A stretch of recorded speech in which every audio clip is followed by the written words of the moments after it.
Where are my scoots at the moment? So we could try and go for that coffee and basically just have a monopoly on coffee, because if we got all of these, we would have 5 coffee to export. Damn you, game! Should be tea! Or we can try and push further south and grab this territory before purple does.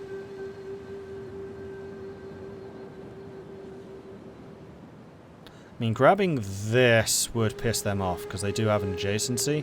Grabbing this one wouldn't. And then if we got this one as well, we would block them effectively. Although this is going to take some time to raise.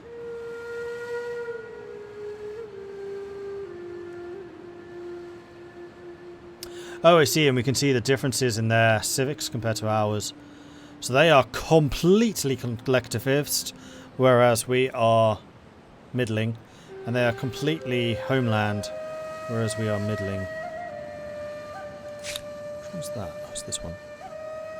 So that's stability versus food. What do luxuries do for you? Each luxury does give you a bonus. Thought. No, they just give you those effects.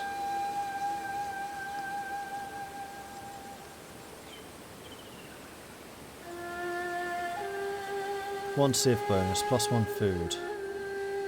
I think that might be the vision range. Now, can I see... Ah, here we go. Dies. On all cities, plus 5 industry per die, plus 5 stability.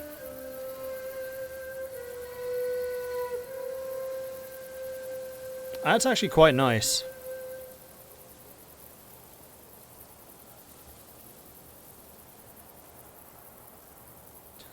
Break other people's trade routes? Ah, of course. They mean redirect trade goods to our empire. It's just good business.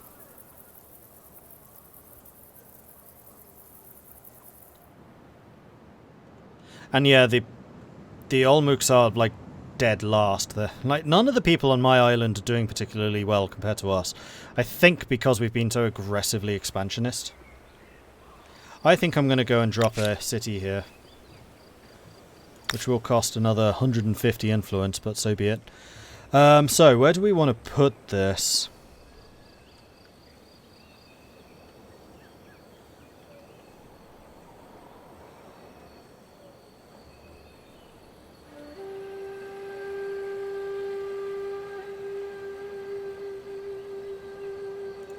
It's not valid. What type of terrain is that then?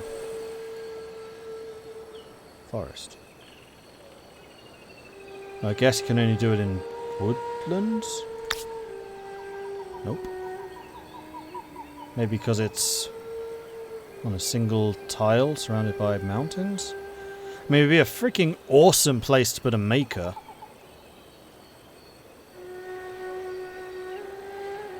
If we put the city here, maker here, harbour, and basically use the harbours to get food production. There's something there already. Come over here. Nope. Nope, just can't be done. The alternative would be building possibly down here. There's actually a massive river there as well. No, I actually like building right here. And we'll have our first properly coastal area. Build that outpost. Oh, there's a science thing here.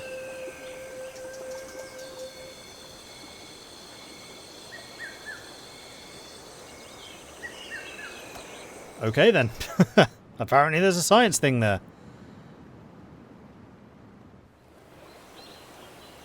Next turn we can move into it and see what the heck is going on. Alright, so you three are now in the same unit. So this is a proper army being established. I'm just going to take a quick look around to make sure there's nothing else evil approaching us. Doesn't look like it though. Okay. Outpost has gained population.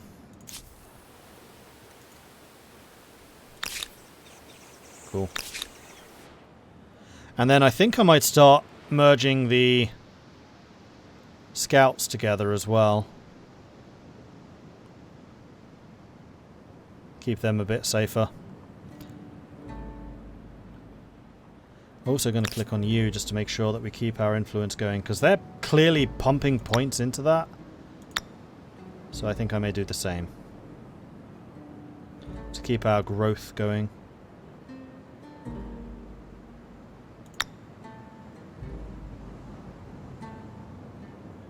You know what? Let's go all in.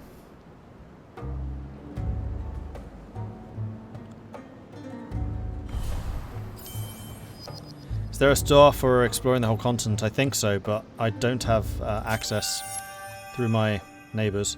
Oh, we never changed civilization. Right, so yeah, I think part of it is the AI is not switching civilization because they're getting a lot of fame points for just doubling down on staying Babylonian. I don't want to check this. I want to see...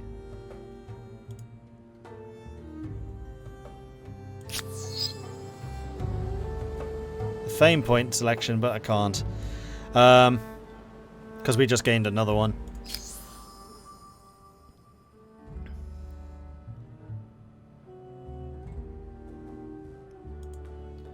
And we can also choose to transcend if we wanted to. We should probably think about who to go into. So we could transcend with Babylon if we wanted to just continue being incredibly awesome at science. Although chances are there are others which are good at science as well. So the Axumites have the Horn of Plenty, which is plus 10% money generated from ongoing trade on a city or outpost. They also get plus 5 money per religion, plus 5 money per adjacent farmer's quarter. And then the Sholatai. I really wish the scroll wheel wasn't scroll and also scroll around choices. Because some of these have a scroll bar here, which is mouse wheel to move.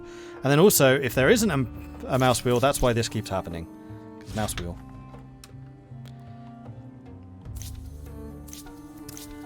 Right, so that's the Axumites, which are the money people. Then we've got the Greeks, who are more science. Plus 2 science per researcher on cities and outposts. So it's not quite as good as the Babylonian trait, where it's more science for every technology you get. So actually, buying back all of the early techs is good, because every tech that we get is plus 2 science. They can also get the Amphitryon, which is influence per current era, influence per adjacent district. However, it reduces stability and it gets the hoplite, which are very good defensively. Carthaginians modify all constructible buyout cost by minus 50%. So everything is bought for 50% cheaper. That's pretty nice, and this is what I mean. This has a scroll bar, so the mouse wheel scrolls the scroll bar. Kothon is plus 10 fortification, plus 2 industry per adjacent coastal water, plus 2 industry per adjacent lake. Replaces the harbour. I need to find out what the harbour does. Also, these guys have war elephants. Alright, what's the harbour do?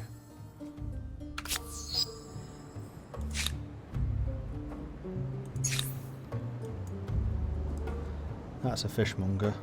That's not a harbour either. Fishing? There it is. So harbour is plus 1 money per adjacent market quarter. Doesn't actually have any adjacency to coastal. Huh.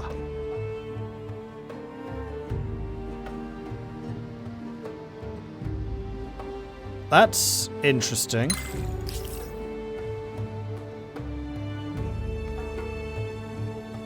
Okay, so harbours are not nearly as good as I thought they might be. This makes our coastal areas a lot more powerful. Okay. Celts, plus 2 food on districts producing food. We do have a lot of food production. We do have a lot of farmer districts. And then the Nemeton, plus 3 faith, plus 2 food, minus 5 stability. So that is a faith building. And then they have the Gestati soldiers, who I think get stronger. No strength penalty from damage, so they don't get hurt by getting hurt. The Goths. Oh, you know what I haven't done? I haven't read all of the blurbs. I like reading the blurbs because they're kind of cool. Axumites, the one who controls the market, controls the world. That's a very civilization.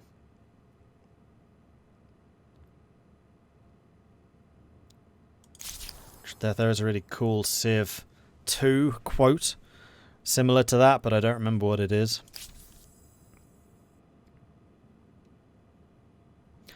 The Greeks, let us clash words in the amphitheatron and swords on the battlefield. Carthaginians, over lands and seas, our trade routes will crisscross the world. The Celts, let the ballads to gods and heroes echo deep in our forests. I'm guessing the Nemeton requires a forest. Nope, it doesn't. Goths, the fallen will not be forgotten as we fight for greatness. +5 combat damage from ransacking an army. Tumulus, +2 influence, +2 faith, and Gothic cavalry, so they're very aggressive. So,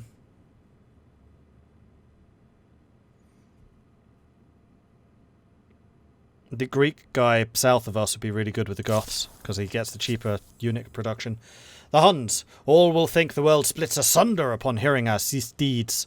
+3 combat strength on cavalry. Yeah, definitely. Huns, all the way. Let's make our cavalry mighty and terrifying. No, nope, I can't do it. Can't do it. Ooredoo automatically upgrades regular outposts. Can build the emblematic unit of the culture. Cannot be attached to cities. Morians. This is another science one. Only a fool dismisses other cultures without consideration. So +10 science per independent people under patronage. Except I probably will be annexing the independent peoples. But this is vassal swarm, basically. They can get the Stupa, which is +2 faith, +1 science per adjacent exploitation. Their unique unit's quite strong. The Meier, +2 industry on districts producing industry. They got the Kuna, which is +5 industry, +2 adjacent Maker's Quarters faith. And they get the Noble Javelineers. Then we've got the Achaemenid Persians, which is +2. Oh, +2 administrators. That's tempting. Because we are going to have a lot of cities. We are very expansionist. And having those additional administrators would be a really, really powerful. Also, they have the Satrap's Palace, which is +5 money. And then more money on adjacent market quarters. So it allows us to be a bit more commerce orientated than we currently are. Romans. +1 unit slot available for each army, so armies are bigger, and they can also get the Praetorian Guard. And then the Triumphal Arch is more influence and influence on victorious cities. And that's it. So I'm thinking, stay as Babylonian. Greek. Carthaginian. I should write these down, really. Where is my list of poles? There it is. New pole. Which nation? Question mark. So we've got staying as Babylon. We've got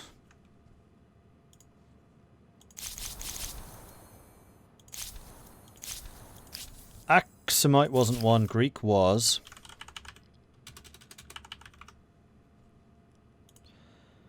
Carthaginian was. Carthaginian. Celt wasn't, Goth wasn't, Hun wasn't, Mauryan might be. Probably not. Achaemenid Persians definitely was. Roman wasn't. Well, seeing as we have the extra slot, I can put Morians in there.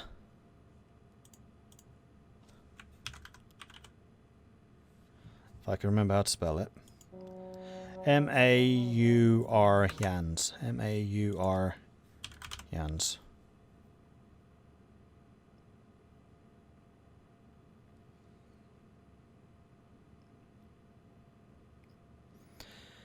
Yeah, I really like these options. They've done a really good job, actually, with the different cultures and how you can kind of blend them together to do other cool things.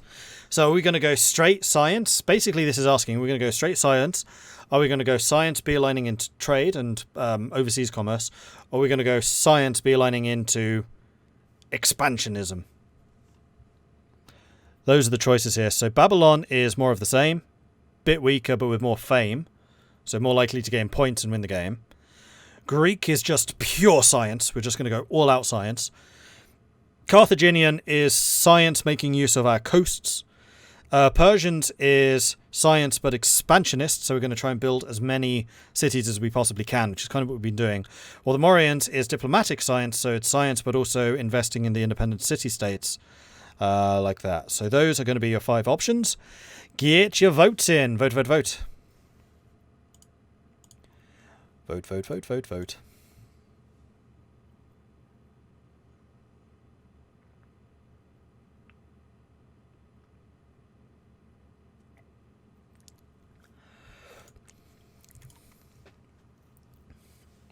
There's no poll.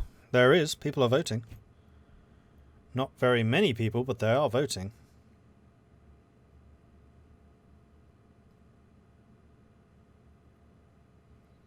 Oh, no. It's beefing up now. Refresh. Bamboozle.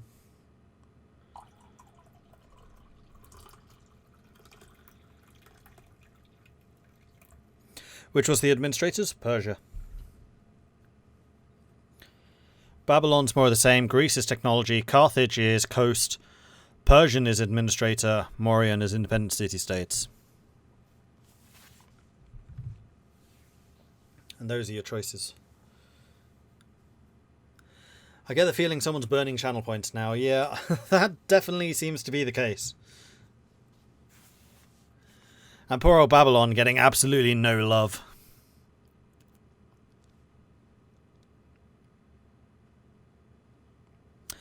Goblin Slayer wants me to drink some tea. Alright then. Lerp Derp Sornes Mr. J Blue, thank you very much for the follows. Welcome to the channel. Good to have you joining us. I ain't wasted my precious points. I need to amass more.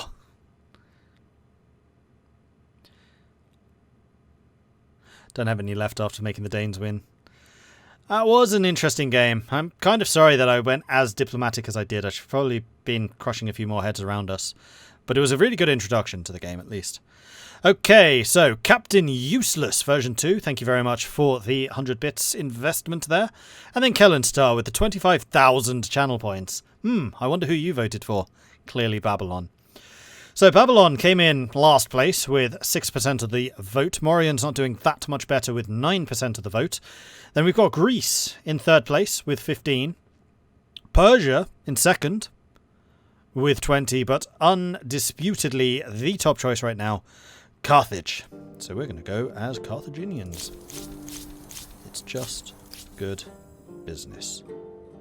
Plus this does have the buyout cost reduction, so we're going to want to invest in money. Interestingly, the Kothon is industry. It's not cash.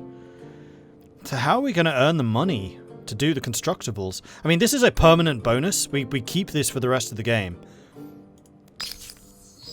And it's great for just rushing armies and buildings. Okay, so we are going to get this. Hard bargainers, we get access to the Kothon, and then we also have the War Elephants with their 36 attack skill, which is ridiculous.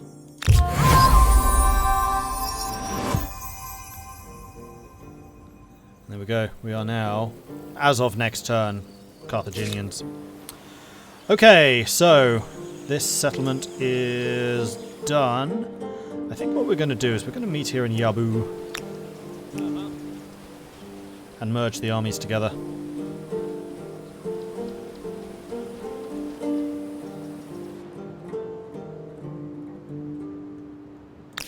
So that we have just a couple more. Well, we do have a lot of exploring to do still down here, so you go ahead and do that. Yes. Okay. Oh, this shows the resources. So yeah, having obsidian is the extra production, saffron is extra food. Oh, wow. Okay, that's... So, resources always give the stability. But this also gives +1 food on districts producing food. That's a lot of food. We're about to get a second copy of saffron as well, actually. When this place completes. In 7 turns. You guys can just hang there for now. As urban centres grow, both ideas and sewage are generated at a record pace. Arts and sciences flourish as military tactics and mathematical equations become as coveted as physical goods. Empires struggle to control these intangibles, however, as some might trouble their stability.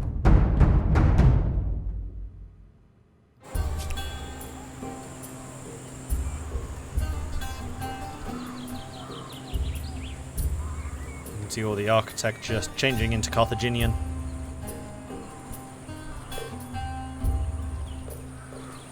Which we didn't see before because I had the mouse scrolling off the other side of the map, trying to keep it off of the cutscene. Sailing has been researched, and we are now a merchant affinity as opposed to a science affinity. You've chosen a merchant culture. In addition to the enhanced money production, you also have access to the following passive ability. Any resource you buy from an empire can be sold on to a third party, provided they're not already buying it directly from the original empire. When an empire buys a traded resource from you, you will initially receive 1.5% of the cost times the cost you paid. As well as the financial gain, your empire will become a very interesting ally and will enjoy a lower chance of being attacked due to your potential strategic commercial partner. So, what I could do is buy... Oh, you've got iron. Is buy the dyes from you guys and then sell it to one of these guys and make double the profit. Also, the era goals did not carry across, so we need more next. So we are financial, so we get more stars out of making money, which the Carthaginians weirdly are not actually that good at doing. So we're going to need to build some dedicated finance production places. Agrarian is population growth, which we can do. Expansionist is expansionist. Aesthete is that. Militarist, scientist, and then builder. And yeah, the reward for all of these has gone up, so it is not actually that useful to stay in the previous era. And we're going to continue blitzing through science because we do have a really good science rate. Attitude has changed. Empire 3 has changed. Civics point gain.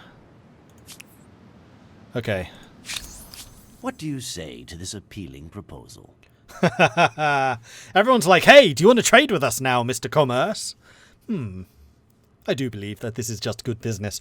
The Mycenaeans, we definitely want to keep on side, so I will accept that one. I like you. I agree. What a wonderful event. Okay, so we got you.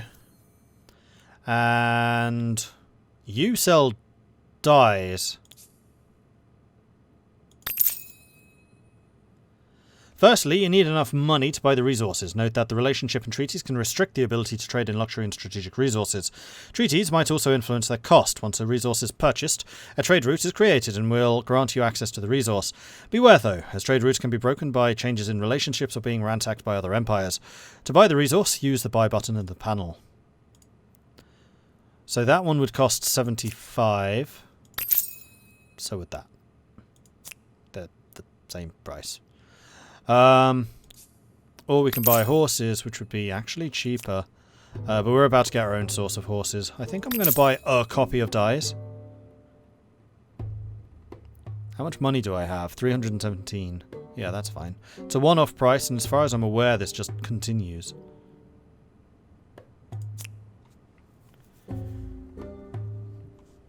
And now I have a source of dyes, which are going to provide +5 industry and +5 stability in all of my cities. I'm not sure that I want to sell these on. I think I'm just going to keep the resources. And Listen go very carefully. On I have a bank. proposal. Your stuff is really expensive. Like, really expensive. And you want a non-aggression pact. See, I'm not sure that I want to befriend you because I feel like we're going to be butting heads. You're teasing me, huh? The answer's no. And? Okay, so Olmecs we're not doing anything with. Mycenaeans I want to keep on side because they are the most militaristic faction we have on here, and then Assyria we're just cool with because they're not actually that close to us. Yeah, we probably will end up killing these guys, get a bit of an idea of how warfare works. We are indeed Carthage now, yes. You can see that our outposts have changed, and our sign as well.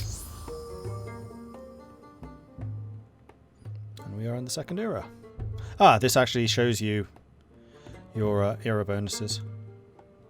And we can get up to 4. 5 and 6 are still locked. Cool. Milatis has finished building its maker's place.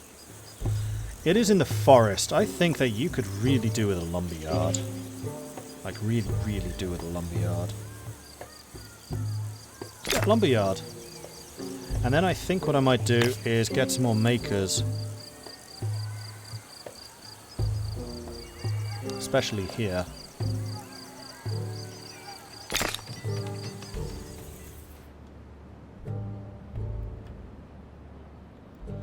Cool. Oh yeah, how's the relations with all these guys looking? Cultural proximity tolerated. Oh, cultural proximity is ideology. Okay. Let's see how that works. So you tolerate us. You tolerate us. And you tolerate us. Oh, barely. Assyria does not like us, though. Interesting. Okay. It's kind of cool how, like, the different cultures are really starting to diverge at this point.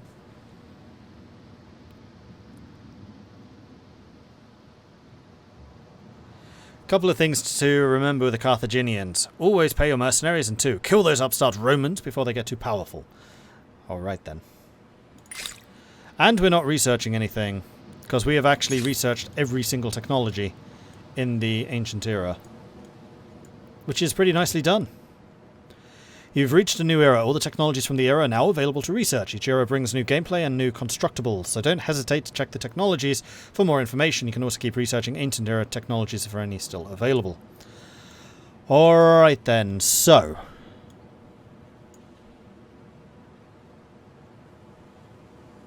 the levy administration actually just makes money. Just free money. Philosophy gets us another administrator and also allows us to get the research quarters and a school. That's just research per person. They don't even need to be working as scientists. However, water mills would also be nice because we do have a lot of things working on there. So I think I'm going to go philosophy then hydrology. And we have a fairly decent standing army, so I think that will be just fine. Okay, you are going to continue going south, because I have not explored enough of this area. At all. And then you lot. I wish I could upgrade you. Just hang out. Actually, what I can do... hold on. Better idea.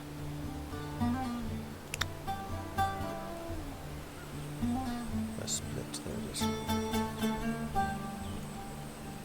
Oh, there is an upgrade. I just don't know what scouts upgrade to. Let's go. What I'm actually going to do is I'm just going to turn on auto-explore on these guys. Just go forth and do your thing. Uh-oh. The game did not like that. At all.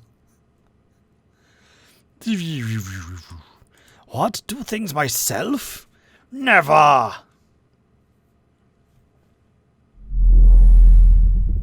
Any release date for this? Yes, they did just announce it. It is April 2021. That was very loud. Sorry. Apparently the intro stuff doesn't abide by the audio settings. But yes, April 2021. There you go. Oh, yes, I can now show you.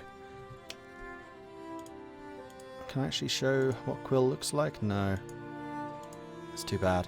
So I've now unlocked Quill 18. I've actually unlocked Lewis as well. I don't know why that's not appearing. But I can now play against some other streamers because I managed to unlock them.